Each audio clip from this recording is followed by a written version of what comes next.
오늘은 참된 위로자 되신 하나님께로 나아가자라는 말씀의 제목 가지고 함께 말씀을 나누기를 원합니다.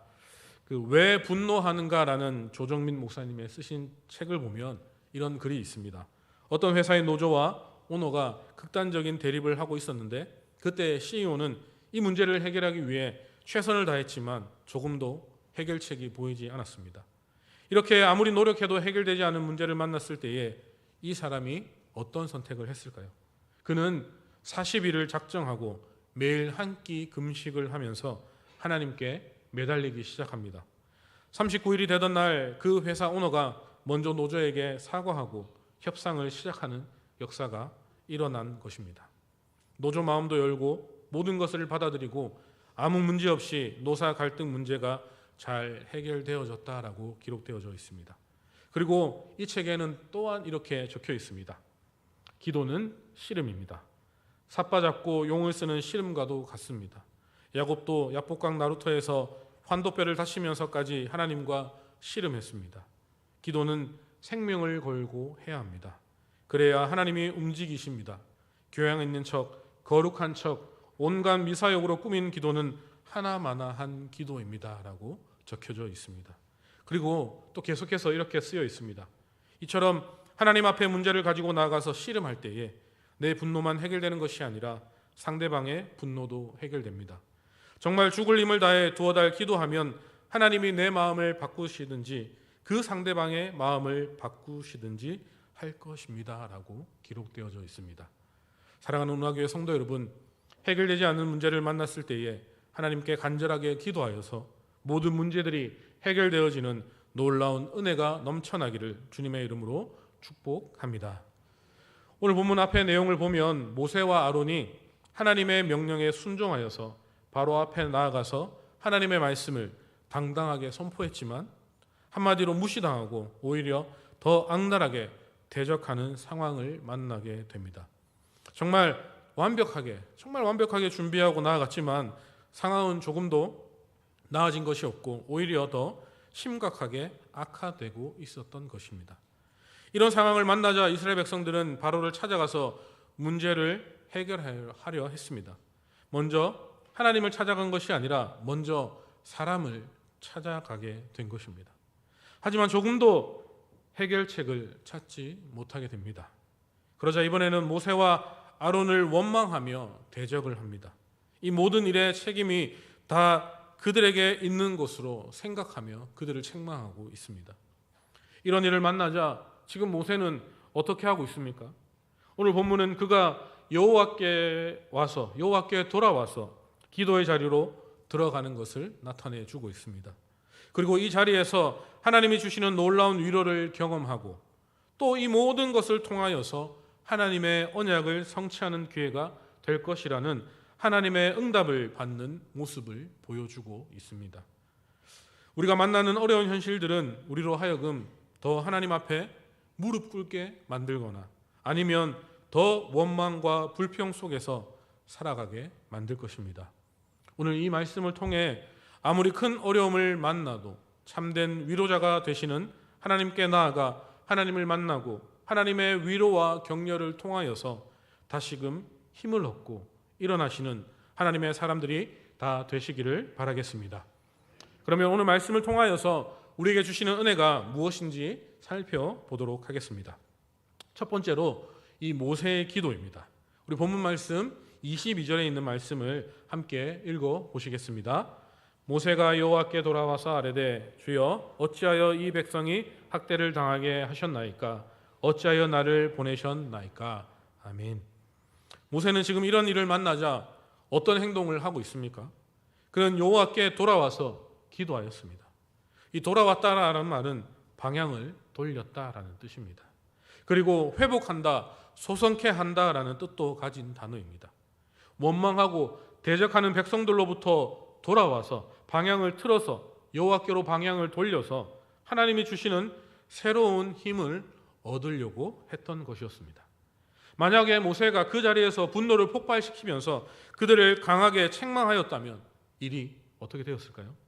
아마 그들이 돌을 들어서 모세와 아론을 향하여서 공격하였을 것입니다. 그리고 앞으로는 다시는 모세와 아론을 지도자로 인정하지 않았을 것입니다. 모세는 그 순간의 분노를 가라앉히고 다툼을 피한 뒤에 하나님께로 나아와서 기도하고 있었던 것이었습니다. 이것이 모세의 방법입니다. 그러면서 그는 지금 뭐라고 기도하고 있습니까? 주여, 어찌하여 이 백성이 학대를 당하게 하셨나이까? 어찌하여 나를 보내셨나이까? 라고 기도하고 있는 것이죠. 여기서 어찌하여라는 말이 2번 반복되어져 나옵니다. 모세 자신도 하나님의 뜻대로 순종했는데 왜 이런 어려운 일이 발생했는지 몹시 당황하며 안타까운 마음으로 기도하고 있었다는 것을 알 수 있게 되는 것이죠. 우리 다음으로 23절의 말씀을 다 함께 읽어보겠습니다. 내가 바로에게 들어가서 주의 이름으로 말한 후로부터 그가 이 백성을 더 학대하며 주께서도 주의 백성을 구원하지 아니하시나이다. 아멘. 모세는 이런 일이 내가 바로에 들어가서 주의 이름으로 말한 후로부터 일어났다라고 고백하고 있는 것이죠. 차라리 내가 가서 말씀을 선포하지 않았더라면, 내가 가지 않았더라면 이렇게 나쁜 상황까지 가지 않았을 것이다 라는 것을 의미하고 있다라는 것이죠. 이렇게 일이 나쁘게 진행은 되었지만 하나님은 어떻게 하십니까? 주께서도 주의 백성을 구원하지 아니하시나이다 라고 고백하고 있는 것이죠. 지금 이런 경우가 이 지도자로서는 참으로 난감한 경우가 아닐 수가 없습니다. 하나님의 말씀대로, 하나님의 명령대로 그렇게 행하였더니 일은 더 나쁘게 변하고, 그렇다고 하나님께서 크게 역사해 주시는 것도 아니고, 앞으로 이 말씀을 계속 전해야 하는데 어떻게 해야 되겠습니까? 그래도 전해야 되겠습니까? 아니면 포기해야 되겠습니까? 라며 이런 갈등을 하고 있는 것이죠. 여기에 대해 우리 주님은 뭐라고 대답하십니까? 본문 출애굽기 6장 1절에 보시면 이제 내가 바로에게 하는 일을 내가 보리라. 강한 손으로 말미암아 바로가 그들을 보내리라 라고 대답하고 있습니다. 무슨 말씀입니까? 지금은 이해가 되지 않는 일들이 발생하고 있지만 결국에는 하나님께서 역사하셔서 모든 일들을 제대로 돌아가게 하신다라는 뜻입니다. 결국에는 그 얽히고 설킨 그 모든 문제를 하나님께서 해결해 주신다라고 말씀하고 있는 것이죠. 우리가 성실하게 하나님의 뜻을 분별하고 충실하게 순종하며 살아간다 해도 모든 일들이 즉각적으로 잘 되는 것은 아닙니다. 참 슬픈 현실이죠. 오히려 상황은 더 나빠지고 안 좋은 일들이 연이어서 계속 발생되어질 수도 있습니다. 이렇게 되는 이유는 정확하게 저희들은 알 수 없습니다. 하지만 하나님의 방법이 인간의 방법과 다르며 하나님의 때가 인간의 때와 다르기 때문에 이런 일들이 일어나게 되는 것이죠.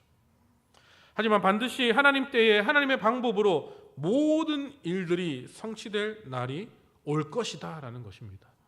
우리가 문제가 있지만, 우리 앞을 가로막는 문제와 어려움들이 있지만 우리가 힘을 낼 것은 반드시 하나님께서 하나님의 때에 하나님의 방법으로 모든 일들이 성취될 날이 오게 될 것이다 라고 말씀하고 있는 것이죠. 우리는 그때까지 우리는 어떻게 해야 되겠습니까? 우리가 자주 부르는 찬양 온 마음 다해라는 찬양에 이런 가사가 있습니다. 다 이해할 수 없을 때라도 감사하며 날마다 순종하며 주 따르오리다. 이 찬양의 가사가 우리의 모습이, 우리의 방향성이 되어야 될 줄 믿습니다. 우리도 오늘 모세처럼 어찌하여 이렇게 말하면서 도무지 이해할 수 없을 때를 만날 수도 있을 것입니다. 그러나 진정한 믿음의 사람은 비록 자기가 생각한 그때의 일이 순조롭게 해결되지 않는다고 해도 조급하게 생각하지 않고 더욱더 하나님 앞으로 달려가서 전심으로 그분의 뜻을 구하는 사람이 믿음의 사람입니다. 오늘 이 자리에 앉아 계신 여러분이 이런 믿음의 사람이 되시기를 바라겠습니다. 이렇게 바른 믿음의 자세를 잃어버리지 않고 끝까지 순종하며 나아가기만 하면 반드시 우리 하나님은 하나님의 때에 하나님의 방법으로 우리에게 놀라운 일을 행하실 것입니다. 이 사실을 믿으십니까? 아멘. 그때가 언제인지는 알 수 없습니다. 그때까지 인내하면서 주님을 신뢰하며 믿음의 길을 반듯하게 걸어가시는 운하교회 모든 성도님들이 다 되시기를 주님의 이름으로 축복합니다. 두 번째로 격려하시는 하나님이십니다. 우리 다 함께 출애굽기 6장 1절 말씀을 함께 읽어 보시겠습니다. 여호와께서 모세에게 이르시되 이제 내가 바로에게 하는 일을 내가 보리라. 강한 손으로 말미암아 바로가 그들을 보내리라. 강한 손으로 말미암아 바로가 그들을 그의 땅에서 쫓아내리라. 아멘. 1절에 우리말 성경에서 보면요, 여호와께서 모세에게 이르시되 이렇게 되어 있습니다. 또 원문은 그러자 여호와께서 모세에게 말씀하셨다라고 되어 있습니다.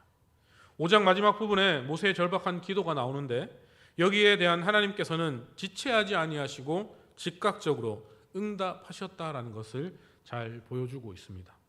모세와 아론이 백성들 앞에서 하나님의 말씀을 전하고 이적을 행했을 그때에는 그들이 믿고 여호와께 경배하였습니다. 그때에는 모든 일들이 순조롭게 진행될 것만 같았습니다.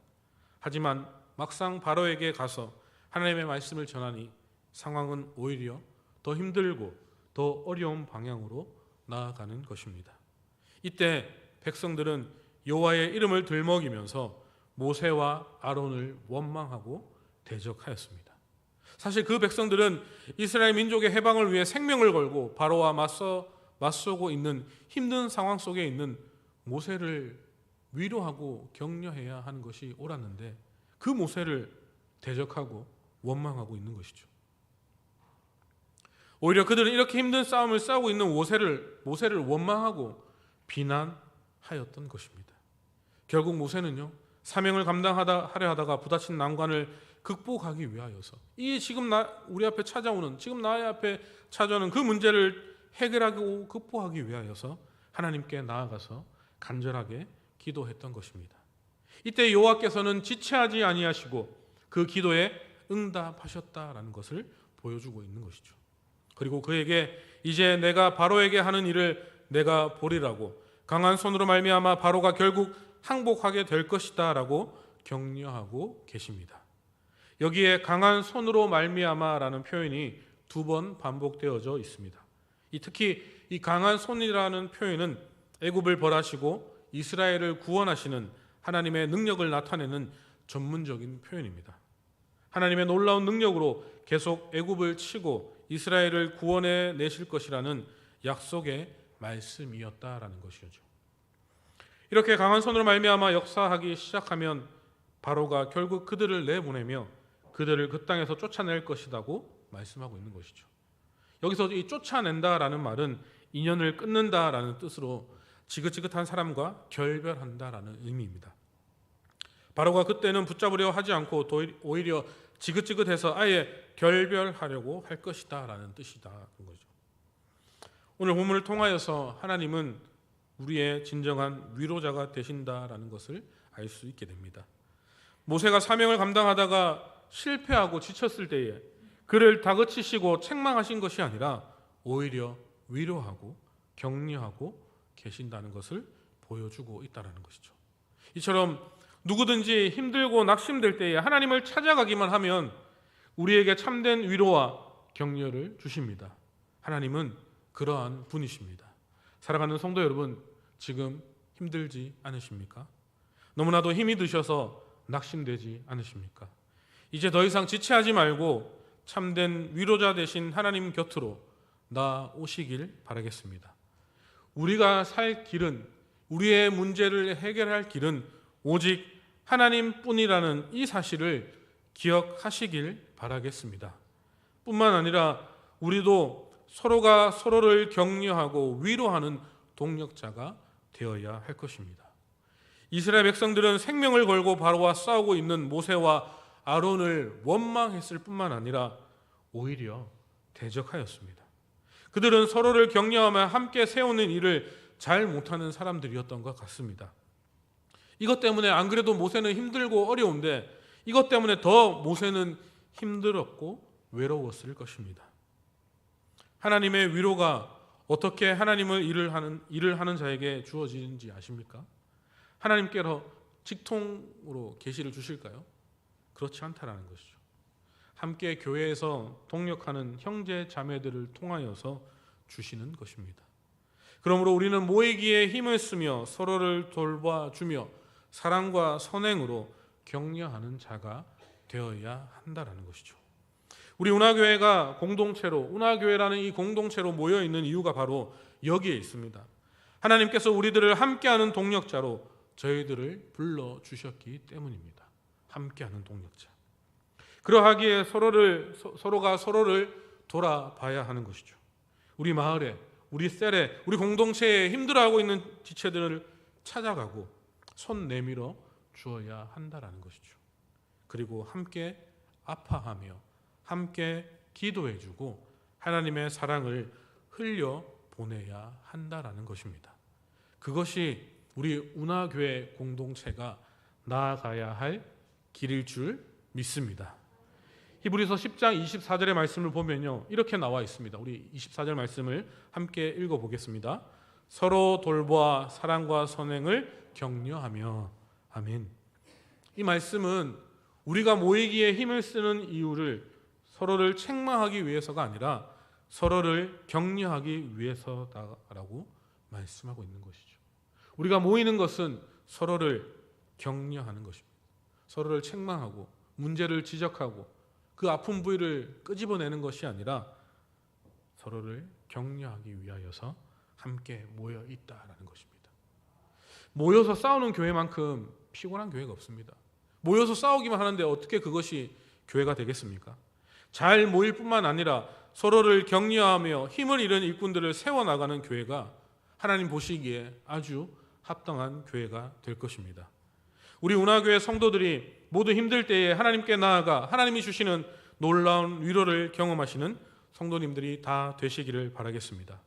또 우리 운하교회가 서로를 격려하며 모이기에 힘쓰고 이런 만남과 격려를 통하여서 하나님의 위로를 넘치게 경험하는 교회가 되기를 주님의 이름으로 간절히 소망하고 축복합니다. 세 번째로 언약을 지키시는 하나님이십니다. 우리 본문 6장 2절 말씀을 함께 읽어보시겠습니다. 하나님이 모세에게 말씀하여 이르시되 나는 여호와이니라. 아멘. 이렇게 격려와 약속의 말씀을 전한 뒤에 하나님께서는 자신이 여호와란 사실을 다시 한번 강조합니다. 여호와. 이 여호와라는 이름은 스스로 존재하는 자라는 뜻입니다.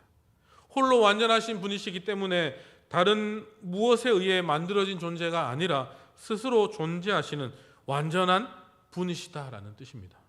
특히 성경에서 여호와라는 이름이 사용될 때에는 이 언약 성취와 깊은 관련을 맺고 있습니다.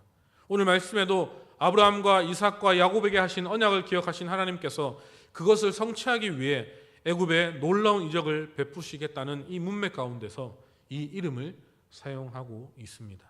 다음으로 우리 3절 말씀을 함께 읽어보겠습니다. 내가 아브라함과 이삭과 야곱에게 전능의 하나님으로 나타났으나 나의 이름을 여호와로는 그들에게 알리지 아니하였고. 아멘. 3절에서 하나님께서는 아브라함과 이삭과 야곱에게는 전능의 하나님으로 나타났었다라고 말씀하고 있습니다. 하지만 그때에는 나의 이름을 여호와로는 그들에게 알리지 않았다라고 말씀하고 있죠. 그러나 실제로 창세기 15장에서도 아브라함에게 또 창세기 28장의 야곱에게도 하나님은 여호와라는 그 이름을 사용하셨습니다. 그런데 왜 그때는 여호와라는 그 이름을 알리지 않았다라고 말씀하고 있는 걸까요? 여기에 성경학자들은 이렇게 해석하고 있습니다. 그때에는 그들이 여호와라는 이름을 알고 있었다라는 것입니다. 하지만 여호와라는 그 이름에 담긴 참된 의미는 그들이 직접 경험하지 못했다라는 것이죠. 그들이 경험한 하나님은 전능한 하나님이셨습니다. 모든 일을 능력으로 행하시는 하나님을 경험한 것입니다. 그리고 그들은 그런 전능의 하나님으로부터 약속을 받았습니다. 하지만 그들이 하나님의 언약을 받기는 받았지만 그 언약을 이루시는 하나님을 아직 경험하지 못했다라는 뜻입니다. 우리 다음으로 4절 말씀을 함께 읽어보겠습니다. 가나안 땅 곧 그들이 거류하는 땅을 그들에게 주기로 그들과 언약하였더니. 아멘.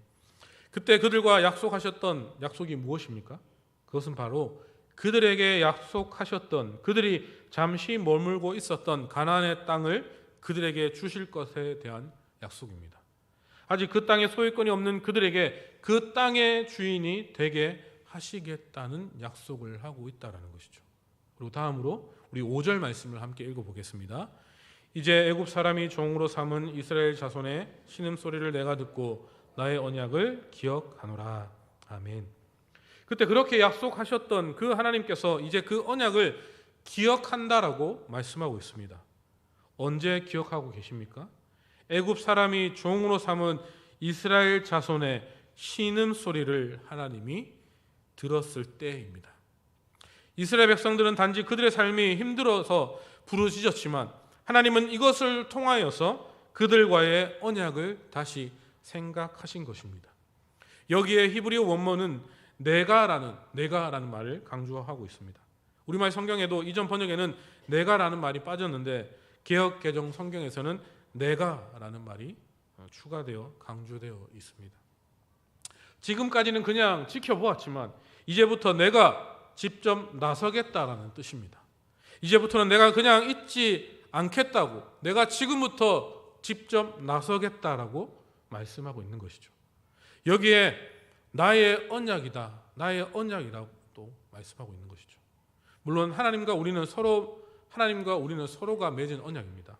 하지만 본질적으로는 하나님께서 직접 주도하시고 은혜를 베풀어 주셔서 맺은 언약이기 때문에 하나님께서는 나의 언약이라고 말씀하고 있는 것이죠.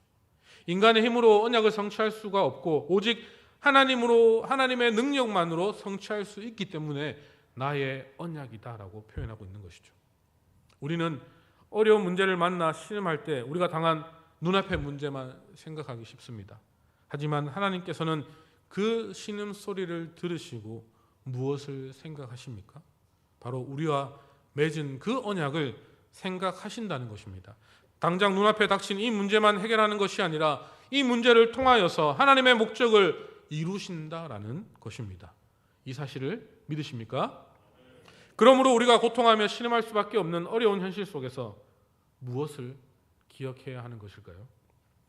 우리 하나님께서 내 신음소리를 들으시고 이 문제를 해결하실 뿐 아니라 이 문제보다도 더 근본적인 문제도 함께 보시며 이것을 통하여서 하나님께서 우리에게 약속하신 그 말씀들을 성취하는 기회로 만드신다라는 것을 잊지 말아야 한다는 것이죠. 우리 하나님은 언약을 지키시는 하나님이십니다. 여호와의 증인은 마치 여호와라는 이름이 오직 하나의 신 여호와라고 주장하는데 사실 여호와의 이름은 언약을 지키시는 하나님으로 사용되어졌습니다. 모세와의 대화하는 본문 1절에서 8절까지 보시면 이 여호와라는 이름이 5번이나 반복되어져서 기록되어져 있습니다. 하나님이 언약을 지키시는 하나님이시라는 말씀을 우리에게 적용한다면 하나님께서 우리를 향해 약속하신 그 말씀을 철저하게 지키시는 분이다라는 뜻입니다. 이것을 보다 조금 더 구체적으로 설명한다면 하나님께서 내 인생을 통해 하시려고 계획하셨던 그 목적을 반드시 성취하는 분이시다라는 뜻입니다. 그래서 우리는 절대로 실패자가 내 삶은 실패자가 될 수 없는 사람들입니다. 이 사실을 믿으십니까? 우리 다 함께 이렇게 외쳐봤으면 좋겠습니다. 내 삶에 실패는 없다. 굉장히 실패가 많아서 엄청 힘들어하고 계신데 우리 한 번 더 힘을 내서 내 삶에 실패는 없다. 아멘이십니까? 아멘이십니까? 우리는 이러한 존재입니다. 실패 없는 삶을 살아갈 수밖에 없는 존재. 물론 눈앞에 보이는 문제들, 어려움들, 아픔들, 고난들이 있습니다. 분명히 그런 문제들과 그런 고난들과 그런 어려움들이 우리 앞을 가로막을 것입니다. 하지만 분명한 것은 그 문제들을 통하여서 그 내 삶을 통하여서 계획하셨던 그 목적을 반드시 우리 나를 지으신 그 하나님께서 성취하신다라는 것입니다. 이것이 하나님의 일방적인 사랑입니다. 우리가 어떠한 대가를 지불하지 않았는데도 하나님이 우리를 지으시고 우리를 창조하셨고 그 목적이 하나님의 뜻을 반드시 성취하실 것이다. 그렇기 때문에 우리는 실패할 수 없습니다. 쓰러지고 넘어질 수는 있을 것입니다. 하지만 다시금 일어날 수 있는 힘이 바로 여기에 있음을 믿으시길 바라겠습니다. 그리스도인에게는 실패한 인생이란 존재하지 않습니다. 그러므로 어떠한 실망스러운 현실을 만나도 낙심하지 않고 하나님께서 나의 이 상황을 지켜보시며 반드시 강한 손으로 역사하실 것을 믿고 하나님 앞으로 나아가는 삶을 살아가야 한다라는 것이죠. 이것이 중요합니다. 우리는 알고 있지만 나의 문제, 나의 힘으로 해결되어질 수 없다라는 것을 알고 있지만 끝까지 내 힘으로 해결하려고 합니다. 그러면 그럴수록 그 문제의 크기는 더 크게 우리를 넘어뜨리려고 합니다. 하지만 내가 해결할 수 없는 것을 인정하고 나의 문제를 온전히 하나님 앞에 올려드렸을 때에 강한 손으로 그 문제를 한 번에 해결해 주실 것을, 한 번에 역사하실 것을 믿음으로 하나님께 나아오시기만 하면 하나님께서 그 문제들을 해결해 주실 것입니다. 여러분, 우리가 살 길이 바로 하나님 앞으로 나아오는 것입니다. 하나님 앞으로 나아오는 것입니다. 이 자리에 앉아 계신 운하교회 모든 성도님들이 하나님 앞으로 나아오시기를 간절히 소망합니다. 그리하여서 하나님께 나의 모든 문제를 맡겼을 때에 하나님께서 해결해 주시는 그 은혜를 경험하시는 운하교회 모든 성도님들이 다 되시기를 바라겠습니다. 말씀을 정리하겠습니다. 하나님의 뜻대로 순종하며 나아갈 때에도 실패를 경험할 때가 있을 것입니다. 모세는 말씀에 불순종했기 때문에 실패했던 것이 아니었습니다. 정말 잘 준비하고 또 잘 준비하여서 바르게 사역했지만 이해할 수 없는 실패를 만난 것입니다. 상황은 더욱더 악해지고 하나님은 전혀 도와주지 않았습니다. 그래서 모세는 기도하였죠. 어찌하여 라고 부르짖고 하나님께 기도하였던 것입니다. 이럴 때에 모세는 여호와께 돌아와서 기도하는 시간을 가집니다. 이런 시간을 통해 참된 위로와 격려를 경험하고 다시금 새 힘을 얻게 되었습니다. 그리고 이 모든 실패가 단순한 실패로 끝나는 것이 아니라 이런 모든 실패에도 불구하고 하나님은 언약을 지키시며 결국 하나님의 계획이 완벽하게 성취될 것을 보여주고 있습니다. 우리도 말씀에 순종하며 믿음으로 살아가도 이해할 수 없는 실패들을 만날 때가 있을 것입니다.